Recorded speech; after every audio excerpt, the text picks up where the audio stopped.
I'm very excited about donor advised funds and the broader category of philanthropy and charitable giving, more so the time in the world that we live in now, but I've been doing it since 1988. So most of our clients have at least a donor advised fund, but we've been doing all kinds of instruments with charitable trusts and plats and things of that nature. People have really three choices what to do with their wealth during their lifetime and post-lifetime.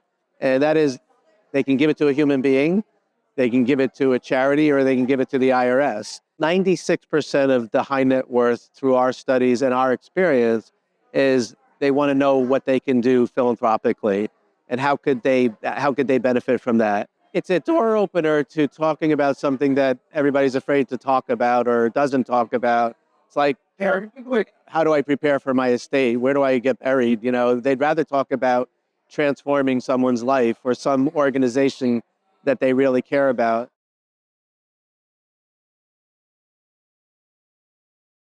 My favorite story would be my first charitable remainder trust client, but we did start with a donor advised fund, and this was a CEO of a Fortune 100 company, and it goes back into the early part of my career when I was still earning my stripes.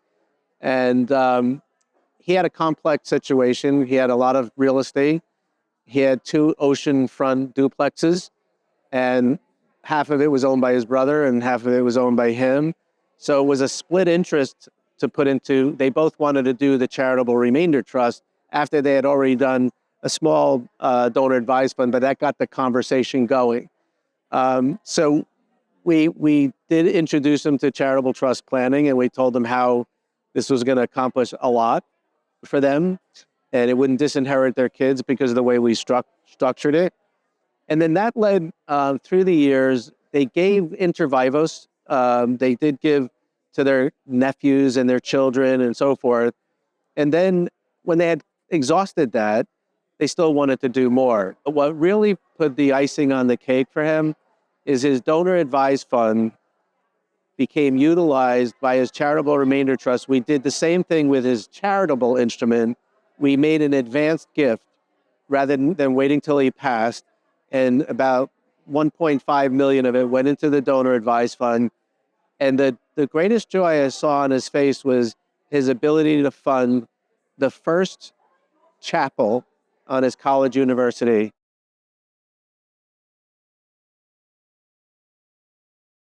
We may talk a little bit about their performance, which is usually very good, but they're really more interested in what we think. What do we think about the future? They're worried about next generation. The next generation has grown up in a technological, geopolitical world, and they're not necessarily, they're natives of wealth more than they are immigrants of wealth. And many of our stories are about the immigrants who created the wealth, and now another generation has to receive it. And I was very happy to hear the statistics that 12 trillion out of the 80 trillion that will change hands is going to go to charity.